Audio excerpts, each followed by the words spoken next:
live on YouTube and Instagram same time. So let's see how this works. Oh yeah, sorry, Forgot cutting Shane's head off. So we're going to talk briefly about our trip. How's it going? Our trip to London. So we went to London for the Blockchain Expo, just to kind of hear about what's going on with current events. And we had a really good time. Talked to a lot of good projects, touched on a couple things like the SEC and how regulatory issues are going to be affecting the markets and also the current projects. I think, we talked to a few guys that were really nice. I liked New Alchemy. New Alchemy is a great project. If you guys get a chance, look up New Alchemy and find out a little bit about their services. They help out, new ICOs and new companies and just help them with all the rules and regulations that are happening right now. So what's up? Hey, everybody. So we have one of the companies that we talked to was BlockX, and they're I think it was Alec. Yeah, Alex Nowak. Yeah, from BlockX. Which I believe is a CIO. Yeah, really nice guy. And he was one of the few people that would talk to us about the SEC and regulatory issues and what they're doing to comply and what they're doing to sort of set the pace for things. It's really kind of interesting because a lot of the companies we talked to didn't even want to talk about it. We're like going, what about the SEC? They're like, what's going on? Is this live? Is it off the record? Yeah, they all don't want to talk about it. Yeah.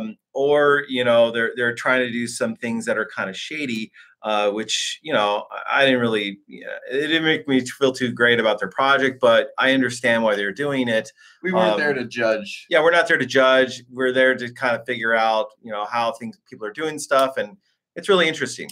So BlockX had a really nice take on his version of what how he affects, because they're an exchange and they know how the market is going to be affected by how projects are either enhanced or crippled by regulatory issues from their government. And with them being an exchange, they're exposed to more of these regulatory pressures than most other projects, because it's not like they can hide behind a veil of utility. It's like, well, I mean, pretty much you have the responsibility to make sure that investors know what they're getting into in terms of, just keeping with all the regulatory stuff. And yeah, I mean, I think they're based in the EU, right? Yeah, and one of his things is he wants to take part in it, not only with U.S. but other governments, because he wants to kind of set the pace. If you can get in now, I mean, think about it. If you can get in now, and when it comes to the rules and regulations, you can pretty much set the rules and regulations for the future. There are a lot of companies that are avoiding it now, and they're going to have to deal with all the boneheads that had jumped in and like going, okay, well, we're going to handle all the rules, and we don't really know what blockchain is, but we're going to use it as everything's a security, everything's this, everything's that, and then we're going to get screwed.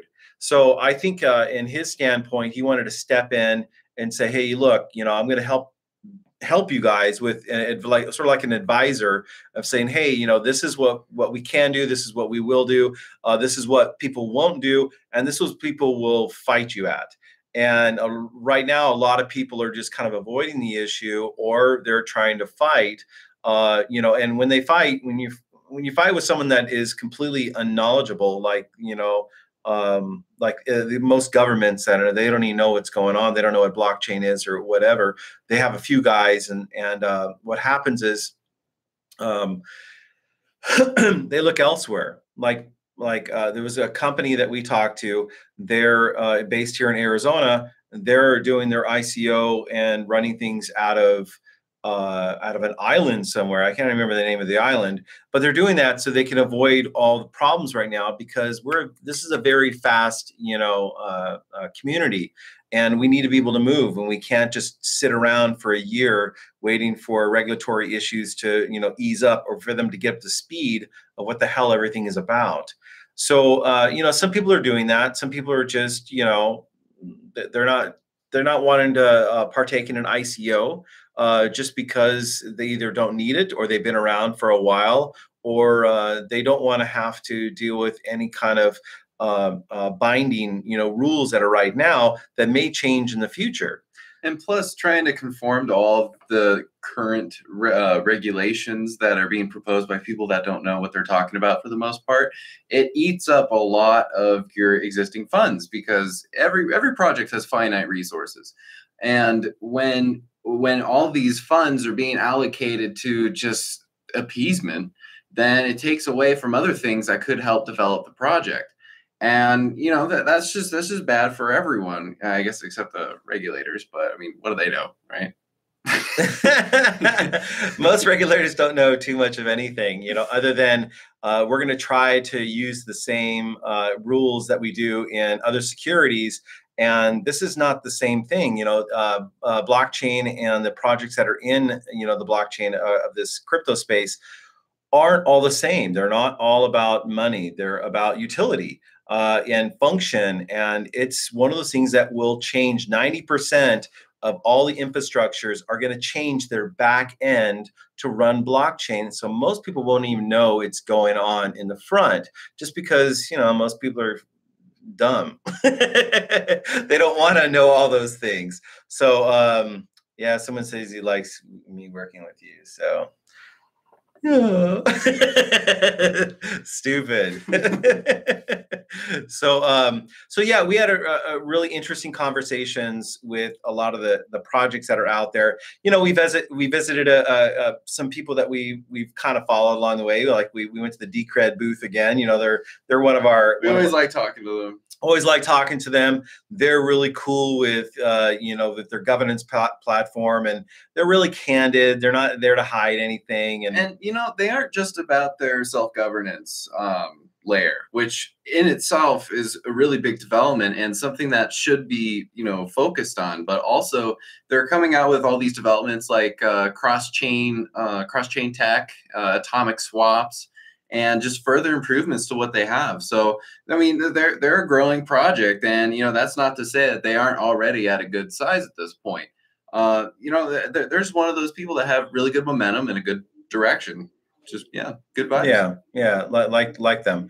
Another thing that we had, because in this expo that we went to, it's in conjunction with the AI, and there was another IoT, and so they have a lot of really neat projects that everything's kind of meshing together. The transportation industry, for one, is really big on kind of adopting and getting blockchain into their infrastructures, because for monitoring. You can monitor, weight classes of trucks, where they're at, where they're going, who checked in, who's there, all from one kind of centralized, I don't want to say centralized, but all from one kind of methodology of how they do it. So it brings, an industry kind of together as a community.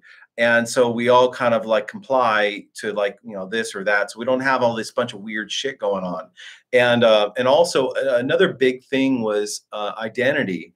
A lot of people want to put the identity of, yourself and other people online. So like, say if I purchase something, or if I'm traveling, or if they're trying to locate me, or if I'm lost or whatever, there's ways of people to, to kind of be able to tap into this. It's kind of big brothery, in a sense, but on some instances, it's not too evasive. It's like, you go shop somewhere and you buy, 5 out of 6 things you buy are like blue. Well, they're gonna, next thing you have a lot of companies contacting you, like, going, well, this guy likes blue, so we're gonna like throw a bunch of blue shit at him. Well, it would be more Big Brother-ish if it was just a single brother, Yeah. Yeah, and that's not it. Comrade. Yeah. Exactly. Yes. Give me your pieces of info. So there was a lot that we had kind of found out that was really interesting. That apart from blockchain, a lot of the AI aspects was really neat on how they're a lot of the AI development wouldn't be possible without blockchain. And it's just one of those things. Everyone right now that's either listening to us or on YouTube or whatever, you should feel very fortunate that you're in this stage in your life that you could actually watch this evolution. There is a lot of people that are completely stuck in the matrix right now and have no idea that blockchain or Bitcoin or any of these things are going on. Just like, way back when I was, it was like 1995, 94, when, we were just getting on the internet, we were coding, we were, putting up FTP sites. And next thing you know, there's like ISPs, there's all this other stuff. And you're like going, Usenet. yeah, using it. And you're like going, oh my God, this is like amazing, the internet and blah, blah. But most people didn't know about it. And a lot of people were scared about it. If you remember, I know some people remember, but they're like, oh, no, I don't want to do that. It's all blah, blah, blah. I started my first commerce site back in 98.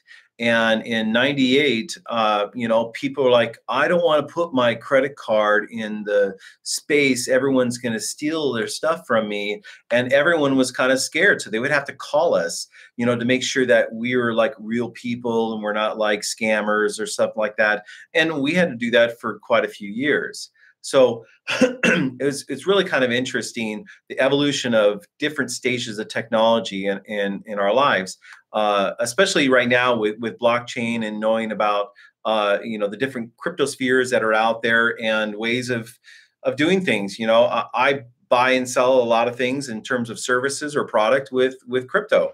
A lot of people haven't even adopted that stage right now. They're either just investing or they're doing stuff, but they don't really know how to apply it yet.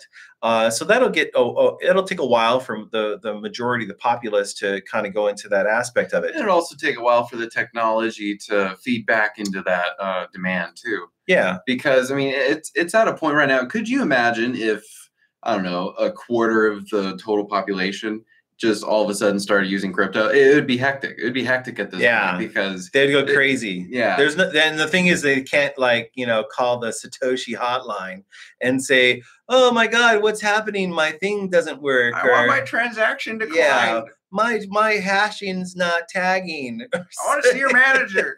Who do I have to call? Something. It would be kind of a pain in the ass. So we all know how complicated it is. And then it's getting a little bit better than it was, 2-3 years ago. And I'm sure in 2-3 years, it's going to be a little bit easier. But I think it's really invaluable to have these type of expos and these type of conferences that we can kind of go to and see where things are progressing, because not everyone is just in your circle. There are so many people in the world that are working on problems right now that you have no idea that there's someone that they're working on. Next thing you know, the solution is out there. It's already solved. So it's a really interesting time that we're in. And I really encourage people that if Google an expo, Google blockchain, Google something that's in your area, and just go to it and listen to these guys. And it's an amazing thing. If you can be a part of it, either there might be some bit information that you have. Maybe you're a programmer, maybe you're just a financial advisor, and you can say, hey, look, I think this and this you could benefit from this and this. We talked years ago when, not years ago, but last year when I wanted to put together my site, Crypto Coin Growth, because a problem that we had with some people. Hold on, some bonehead. How is someone calling me? So with someone that now I forgot what I was saying.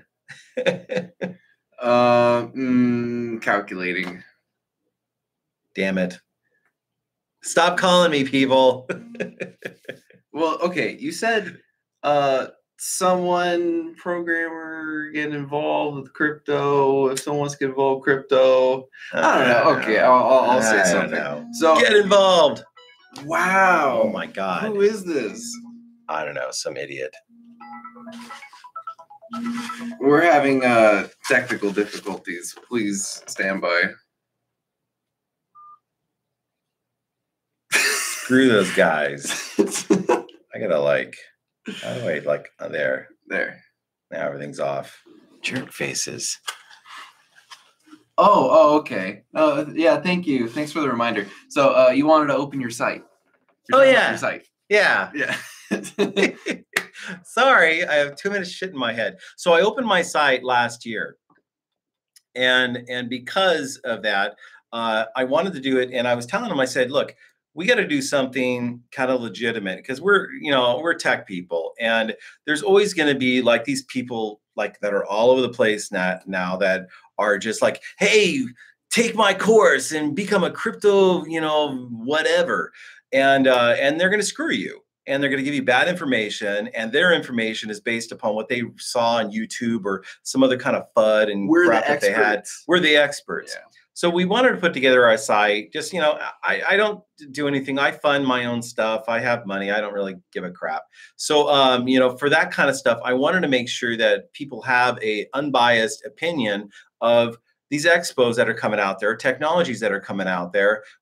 We don't do ICOs. We don't run, advertisements for people like that. So we want to make sure that everyone has kind of like saying, hey, this is kind of a cool place to go. We tie in, news feeds from Cointelegraph, from Bitcoin, from Bitcoinist, and Yeah, Bitcoinist. yeah, a whole bunch of people. So we literally have about 25,000 articles on our site right now, and we have an infrastructure, and we have a calculator if you want to do like calculations of profits, and also we have a conversion to where if you want to see how many ether it takes to get this many Ripple or this much Bitcoin or whatever like that, you can do that on our site. So we just put tools on there for people. And we also have currently in development, we have coin info pages. So the current coins that are there, it'll show basically a general synopsis of what the coin's goal is and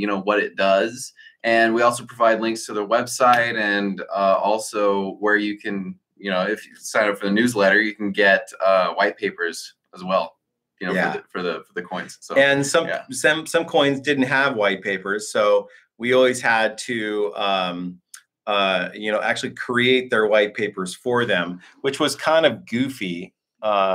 So anyways, have you already developed the site? If what's it called? Yeah, it's cryptocoingrowth.com. So sort of like our username. So if you search crypto coin growth, you'll find us and our website. We got all our videos on there, our interviews that we had at the blockchain expos. We were tying in our Instagram and stuff, and sometimes the syncing doesn't really work that much that well. So we're working on that development part of it. So when you get a chance, just go there. You can sign up for our newsletter. We send out kind of cool stuff every now and then. But yeah, we really should promote it more. But we've been in the caves mining. Yeah, we've been mining and we've been traveling, so we really haven't had a lot of time. And I just don't want to put a bunch of crappy videos and together and say, hey, this is my video for today and blah blah blah. Bitcoin dropped $1. Yeah, oh my God. End of the world. Yeah, Warren Buffett. Do shit like that. It's like it's one of it's like fine. If I have 1,000 people or 5 people that follow me, I don't really care. I'm going to put it out there, and the information is out there. It's in the crypto space. If someone picks it up, they say, hey, this guy, I listened to this guy, he can do some stuff and it benefits them. Awesome. If not, just go away. Just go. It doesn't matter to me. But anyways, I think we're going to wrap up here.